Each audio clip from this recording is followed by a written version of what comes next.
On Thanksgiving, my nephew hurled turkey into my lap as my sister cackled. I canceled family loans, exposed her fake empire, and rebuilt a life she can't touch. My name's Riley, 33, male, and I fix pipes for a living. Let me set the scene for you. I'm sitting in my van outside a hardware store on a Thursday night. Just finished an emergency call. Some guy's water heater exploded and flooded his basement.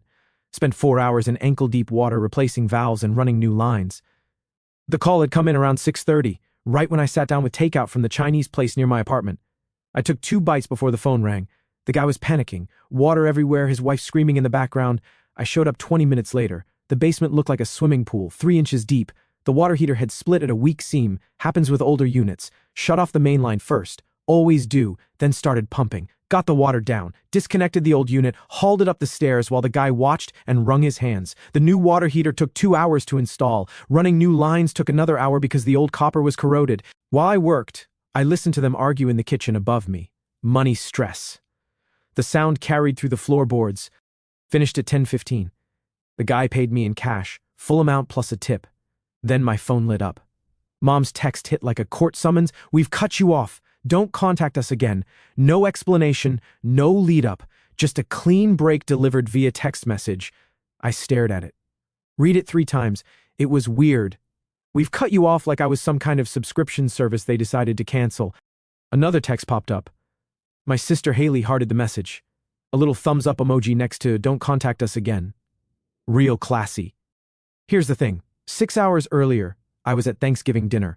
Haley's kid, Theo, who had just turned 5, grabbed my plate while I was helping Mom in the kitchen.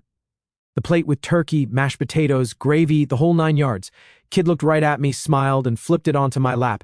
Then he giggled. Oops, I think you need to lick it off. Haley laughed, a genuine, amused laugh, while I grabbed napkins and started cleaning. Boys will be boys, she said, still smiling. I didn't respond, but something shifted in my head.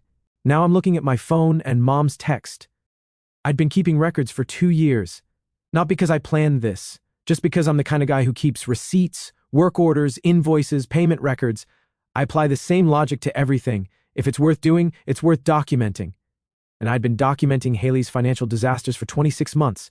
Every co-signed loan, every joint account, every desperate midnight text asking for rent money, every promise to pay me back that evaporated like morning fog. I kept it all in a folder on my phone, backed up to the cloud, organized by date and type. I called it my insurance policy.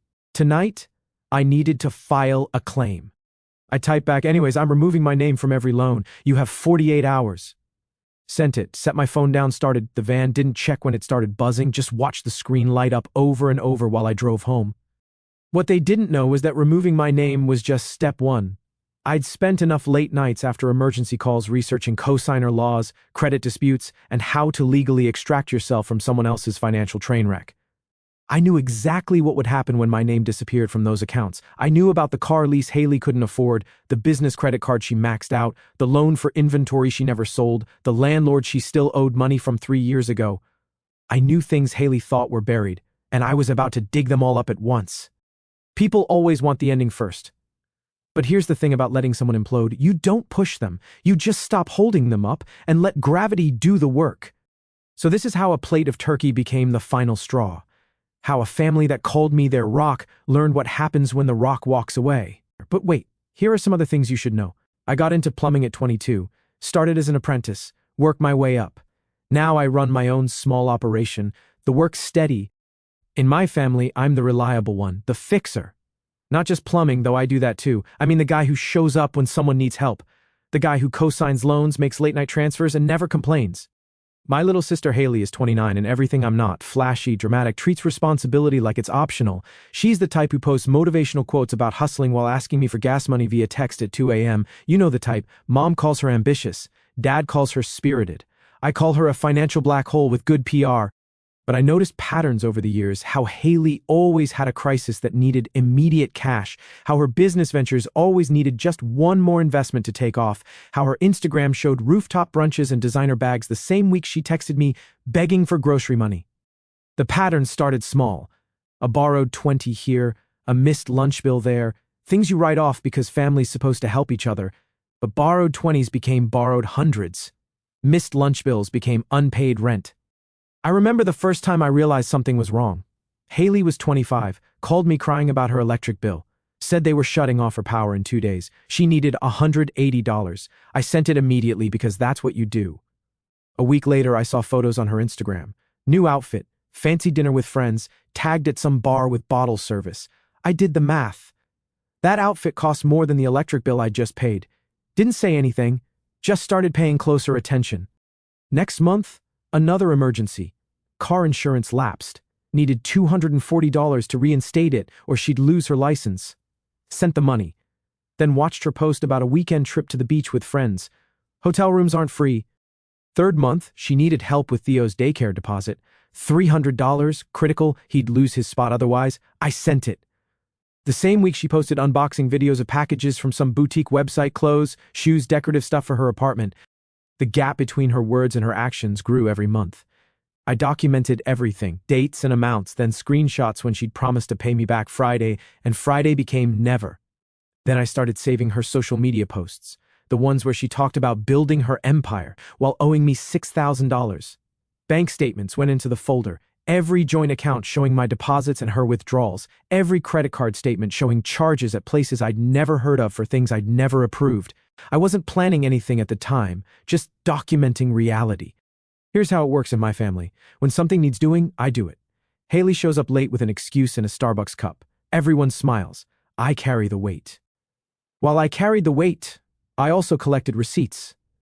The first debt was Haley's car. She was 24, needed reliable transportation. Her credit looked like a crime scene. No down payment, terrible financing terms. The dealer said she needed a CO signer. Mom called me while I was under a sink at a commercial job downtown, water dripping on my face, wrench in hand. Just sign, she said. She promises she'll make the payments. I was tired, wet, annoyed. I signed the paperwork on my phone during my lunch break. Haley missed the third payment. The bank called me. I paid it, screenshotted the confirmation, added it to the folder. Then it was a business credit card just for startup costs for her online boutique. I'll be responsible. She wasn't. Every late fee went into my folder. Every text where she said she'd handle it went into my folder. She'd message me at random times. Tuesday afternoon, can you spot me $150? I'll get you back Friday. Friday would come and go. The following Tuesday, hey, can you help with Theo's shoes? He grew out of his old ones, no mention of the previous, $150. I'd send the money for Theo's shoes because the kid needed shoes. Then I'd see Haley post about her new nail appointment. Professional photos of her manicure, $45 minimum for that kind of work. The math never worked. Her stories never added up. But pointing it out made me the bad guy. Made me unsupportive. Made me the brother who didn't believe in her dreams. So I stopped pointing it out and started documenting instead. I wasn't mad yet, just tired of being the only one with a working memory. Then Dad needed surgery for his back. Insurance covered most of it, but not the deductible, $5,000 up front. I wrote the check. Dad cried, called me his hero. That one I didn't resent. Dad spent 35 years in construction. Before his back gave out, he earned the help. But Haley used it as leverage. Whenever I mentioned money she owed, someone would bring up Dad's surgery like it was a family contribution instead of my personal check. I saved those conversations too. By the time I hit 30, my name was attached to 3 things: Haley's car lease, a store credit card we shared, and a line of credit for her boutique inventory that never sold. Meanwhile, I worked nights, flooded basements, burst pipes. I learned which 24-hour diners had the cleanest bathrooms and the best coffee. I learned which gas stations stayed open late and which ones had sketchy parking lots. I also learned about cosigner removal policies, credit disputes, joint account liability. I'd sit in my van between calls at 3 a.m., reading legal documents and saving PDFs, bookmarking articles about how to protect yourself from someone else's financial chaos, not because I planned to use them, just because knowledge is free and I had time to kill. Every family gathering, Haley performed, talked about networking and building her brand while Mom beamed, showed Theo how to dance for her Instagram stories while Dad smiled, talked over me when I mentioned work because plumbing isn't glamorous. And every time I added mental notes, how she ordered expensive meals but forgot her wallet, how she promised Theo toys next week, then acted like she never said it, how she borrowed Mom's jewelry and returned it scratched. Small stuff, easy to ignore until you see the pattern. Last year, Haley's boutique needed an LLC filing fee. She forgot to pay it. Penalties hit. She called me at midnight while I was driving home from a sewer backup job in the suburbs. I need $800 by tomorrow or I lose the business license. I sent the money, added the transaction to my spreadsheet, the locked note on my phone where I tracked everything, dates, amounts, purposes, outcomes. Then I looked up the LLC filing myself and found out the business name was already taken. The license she was talking about didn't exist. She'd lied about what she needed the money for. Not a big lie, just enough to make it sound urgent. I didn't confront her, just added it to the file, lied about LLC fee with date and proof. Theo was born during that mess. I held him at the hospital while Haley took selfies. "My little king," she captioned the photo, got 400 likes. The hospital bill got sent to collections because she never set up the payment plan. I found out when the collections letter came to my address, she'd listed my apartment as her contact for something and never updated it. I photographed the letter, added it to the folder, then paid the collections bill so it wouldn't hit public records. Not because I'm nice, because I needed Haley's credit to stay functional enough for what I didn't know I was planning yet. By Thanksgiving, I had 2 years of documentation, text messages where Haley promised to pay me back, screenshots of her Instagram showing expensive purchases the same week she texted me for rent, bank statements, payment confirmations, voice memos where she admitted things she'd later deny. I kept it organized, backed up 3 ways, cloud storage, external hard drive, email drafts. The folder became routine, like checking for leaks before you leave a job site. Automatic, protective. I didn't know when I'd need it, just knew eventually I would. Thanksgiving at Mom's house. The usual setup, turkey, sides. Too many people in too small a space. Haley arrived an hour late with Theo and some guy she was dating. Nobody asked his name. He didn't stay for dinner. I got there early, helped Mom prep, fixed the garbage disposal that had been acting up, replaced a leaking faucet in the bathroom, the stuff I always do. The disposal had been grinding weird for weeks. Mom mentioned it last time we talked. I brought the parts with me, crawled under the sink while she prepped vegetables above me. 20 minutes later, it was running smooth. She thanked me, kept chopping. The bathroom faucet was dripping, had been for months based on the mineral buildup. I replaced the cartridge and cleaned the aerator. Haley breezed in with shopping bags, new clothes for Theo, new purse for herself. Kissed Mom on the cheek and asked what she missed. The bags were from expensive stores. I was washing my hands in the kitchen when she arrived. Mom's whole face lit up. Dad came in from the living room to say hello. They fussed over Theo, complimented Haley's hair, asked about her week. Nobody asked about mine. I'd mentioned the disposal was fixed. Mom nodded absently while admiring Theo's new shoes. Dinner was the usual performance. Haley talked about her boutique's Black Friday sales, how she was building something. Mom and Dad ate it up, nodded along. She had charts printed out, bar graphs showing projected growth, revenue targets, the works, laid them on the table. Everyone leaned in to look. I ate quietly, answered questions about work when asked. Nobody really listened. Then Theo got bored. Then this freaking minion actually flipped the plate onto my lap. Hot gravy burned through my jeans. Turkey hit the floor. Mashed potatoes splattered. The table went quiet. Theo giggled. Oops. Haley looked up from her phone, saw the mess, laughed. Oh my God, Theo, you're terrible. Not stern, not apologetic. Amused, I stood up, grabbed napkins from the counter, started cleaning gravy off my pants. Boys will be boys, Haley said, smirking. Don't be sensitive. I kept cleaning. Didn't say a word, while everyone stared. It's fine, Mom said, nervous. Accidents happen. The kids sat there watching me clean. Not apologizing, not looking sorry, just watching. Haley scrolled through her phone. Someone made a comment about kids being wild. Everyone laughed. The moment passed for them. I finished cleaning, threw the napkins away, went to the bathroom and rinsed gravy out of my jeans with cold water. Something clicked. The part of my brain that diagnoses pipe problems locked onto a different kind of issue. I'd been funding Haley's lifestyle for years, and she sat there laughing while her kid dumped food on me like I was a joke. I walked back out, sat down, finished dinner in silence. Haley kept talking. Nobody mentioned the plate again. I left right after dessert. Told Mom I had an early call in the morning. She hugged me, told me to drive safe. Haley didn't look up from her phone. Got a work call on the drive home. Water heater emergency. Spent 4 hours fixing it. Sat in my van afterward in the hardware store parking lot. Tonight, it was time to use the file I'd been building. Pulled out my laptop. Started with the bank accounts. Downloaded every statement from 3 years back. Then credit cards, statements, payment histories, public records. Next, business filings, court documents, all searchable, all public. I searched Haley's name, found the boutique LLC, status delinquent, annual report not filed, state penalties $1,200 and growing, found a small claims judgment from her old landlord, $2,800 awarded to plaintiff, still unpaid, found parking tickets, 10, of them total, $1,650 with late fees. Took screenshots of everything.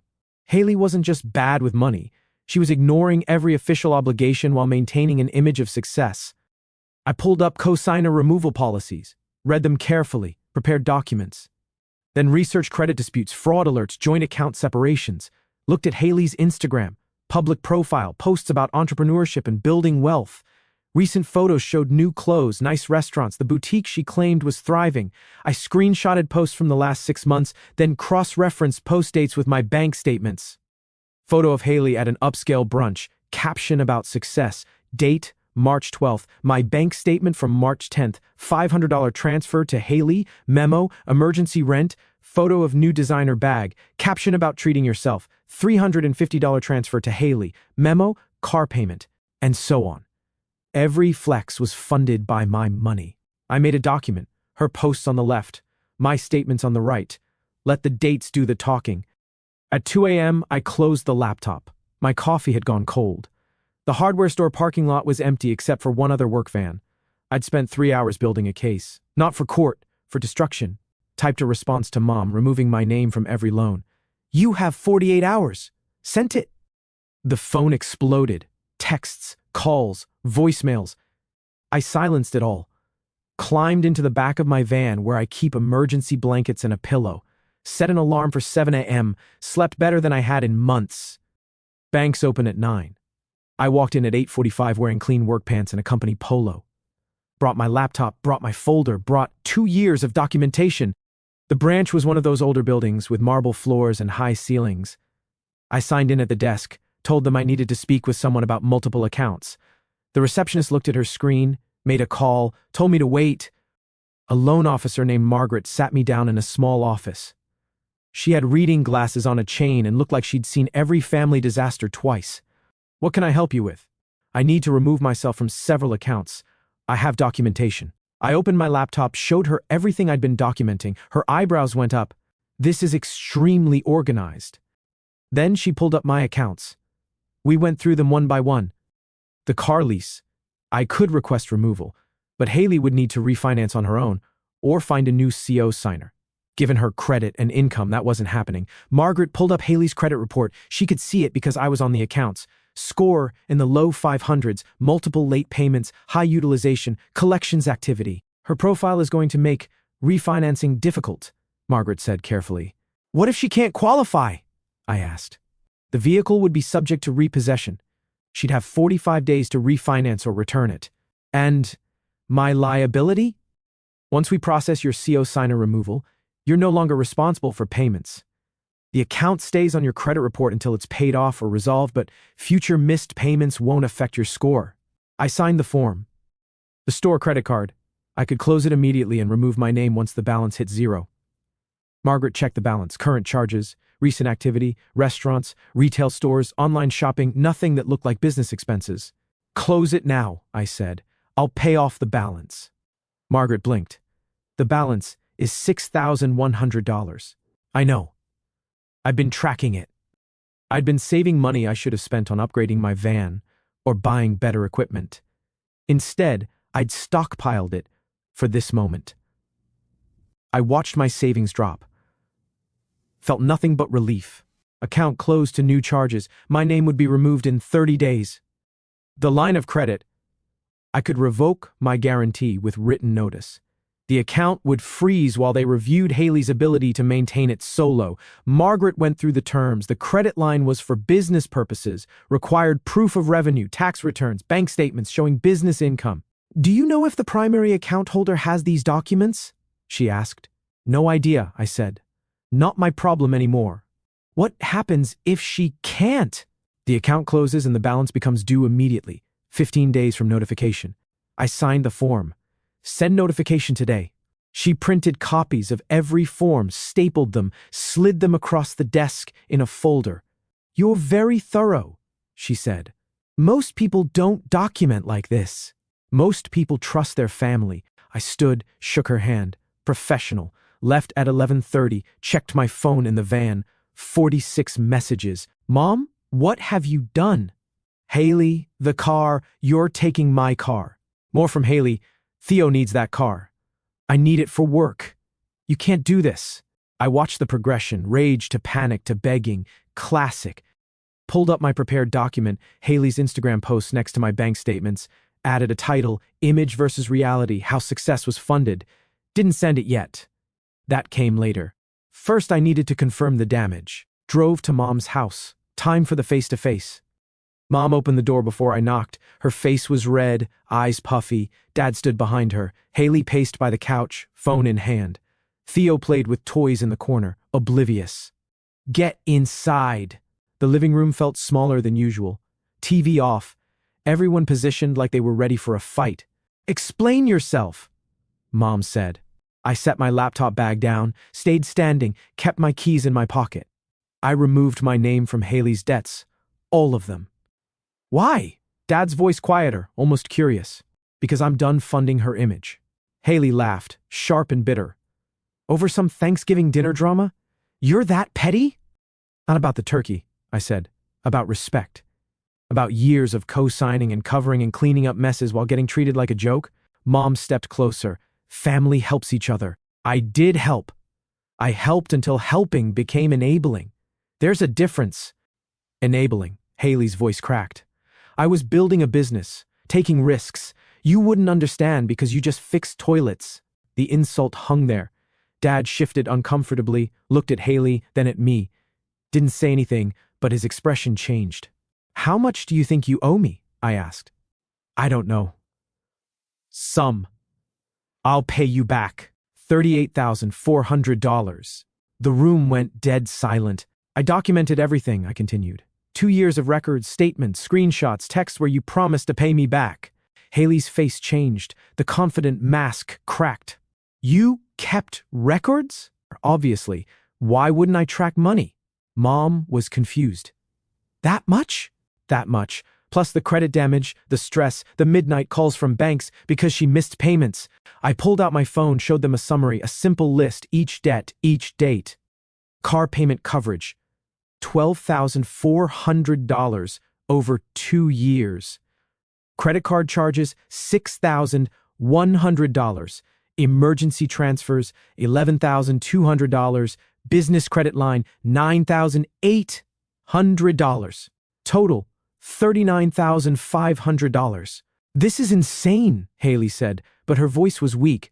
It's documented. Every claim has proof. Dad sat down heavy. Here's what happens next, I said, matter of fact. The car needs refinancing in 45 days. Haley's credit won't qualify. She either pays it off, finds someone else stupid enough to co-sign, or surrenders it. But I need that car, Haley said. Her voice shook. I should have made the payments. The line of credit is frozen, I continued. Balance due in 15 days, that's $9,800. I don't have that kind of money. Not my problem. I opened my laptop, showed them the document, her Instagram post next to my bank statements, dates aligned, everything. You didn't build anything, Haley. You borrowed my foundation and called it your empire. Mom stared at the screen, hand over her mouth. I showed them more. Expired business licenses, unpaid court judgments, parking tickets with warrants, state compliance violations. The parking tickets were interesting. 10 of them, all from the same downtown area where her supposed boutique office was located, except the address she'd given everyone was a virtual office space. $29 a month for mail forwarding, no physical location. She'd been parking illegally and ignoring the tickets while telling everyone she had a real storefront. You're not just bad with money, I said. You're ignoring legal obligations while pretending everything's fine. In some jurisdictions, that's fraud. You wouldn't, Haley whispered. I already did. Filed the forms this morning. The clock's running. Nobody moved. But here's the interesting part, I said. Pulled out a printed list. These are people you claim to network with. The business contacts from your posts. I found their companies, found their emails. Haley went pale. You posted about meetings with boutique owners, partnership discussions, wholesale connections. I have dates. Want to bet those people have records of actual meetings? You wouldn't, she repeated. I also found your old landlord's contact info, the one who sued you, the supplier you never paid for that inventory in your garage, and your previous business partner from the failed venture. I let that sink in. Let her imagine those conversations. I'm not contacting them, I said, unless you force me to. If this stays quiet, it stays contained. Haley loses her financial safety net but keeps her reputation. The car goes back. The credit tanks. That's between her and the banks. I looked directly at Haley. But if you come after me, if you try to spin this like I'm the villain, if you spread some story about how I abandoned the family, then I send this documentation everywhere. Everyone knows that's blackmail, Haley said. No. Blackmail requires demanding something. I'm just protecting my reputation from whatever story you're about to tell. Long silence. Here's the deal, I said. I'm out completely. My name, my money, my liability. You want to blame me? Fine. But if I hear my name getting dragged, everyone sees the receipts. I closed the laptop, picked up my bag. 45 days for the car, 15 for the credit line. Better start making calls. Then I started walking to the door. If you leave, don't ever come back, Mom said. I looked back. You already told me we're cut off. I'm just honoring your request. I walked out, closed the door, stood on the porch for a second, heard yelling start inside. Haley's voice high and panicked, Mom crying, Dad's low rumble trying to calm everyone. Got in my van, started the engine, drove away while my phone lit up with notifications I ignored. I blocked Haley's number after 60 calls in 3 days, let Mom and Dad's messages pile up. Changed all my passwords, enabled two-factor authentication, put fraud alerts on my credit, took a few local jobs, stayed busy. The work became therapy. I took a job fixing a kitchen sink at a rental property. The tenant was a single mom with 2 kids. She apologized for the mess. Toys everywhere. I told her not to worry, fixed the disposal, replaced the trap. When I gave her the bill, she counted cash carefully, asked if she could pay half now and half next week. Don't worry about it, I said. Charged her cost of parts only. You've got kids to feed. She teared up, thanked me 3 times. I left feeling better than I had in weeks. The notifications kept coming. I'd muted the family group chat, checked it once a day just to track the damage. Day 4. Mom posted something on social media about loyalty and family betrayal, vague enough to get sympathy without details. Some of her friends commented supportive messages, prayers. Mom responded with sad emojis and thank you replies, building her narrative. Day 6. Haley posted on Instagram, long caption about betrayal and fake people. Comments full of support from people who didn't know the whole story. Day 8. Dad texted from Haley's phone. Bank called. They want the car. Can you help? I replied. She has 45 days to refinance. That's policy, not my choice. Day 10. Mom called from a number I didn't recognize. Left a voicemail, please. She's going to lose everything. Deleted it. Day 12. Haley showed up at a job site. I was replacing a burst pipe in a commercial building. Saw her car pull up through the basement window, finished what I was doing, took my time, washed my hands, climbed the stairs. She was waiting by my van. We need to talk. No, we don't. 5 minutes. You're on private property? I'm working. She flinched, looked around the parking lot. Just undo it, please. I'll sign anything, payment plan, whatever you want. Can't undo it. Papers are filed. The car is gone in 5 weeks. Then you have 5 weeks. How? My credit's destroyed. Nobody will co-sign. I looked at her, bags under her eyes, wrinkled clothes, hands shaking, and felt nothing. Theo didn't mean... Theo learns what he sees. Someone taught him I was a joke. It was just a joke. I'm done, I said. I'm done. Walked to my van. She grabbed my arm. I stopped. Let go. She did. You really hate me, she said. I don't hate you. I don't trust you. And I'm not funding someone I don't trust. Got in the van, drove away, watched her standing in the parking lot through my mirror. 2 days later, Dad texted, just him. Can we meet? Coffee, just you and me. I agreed. He was already there when I arrived, sitting in a corner booth, coffee in front of him, tired eyes. I slid in across from him. You built a case, Dad finally said. I documented reality. Seems excessive. It's insurance, in case Haley rewrites history. Dad nodded slowly. She's calling you heartless. I know. Your mother thinks you've changed. I stopped pretending. More silence. Dad stirred sugar into his coffee for too long. I knew, he said quietly. I knew she was using you. I knew the payments weren't getting made. I knew she wouldn't pay you back. Why didn't you say anything? Because your mother loves her. And I love your mother more than I love being right. The honesty hit different than anger would have. I sat back. She's going to lose the car, Dad said. Maybe the apartment too. I know. I'm just not responsible for it anymore. Dad looked out the window. watched a truck pull in. Driver stretched, headed inside. "You did the right thing," Dad said. "Don't tell your mother I said that." Something loosened in my chest. We talked about other things after that. Work, the van, normal stuff. The kind of conversation we hadn't had in years because Haley's drama always took over. He told me about a project he was planning, asked if I had any leftover wood.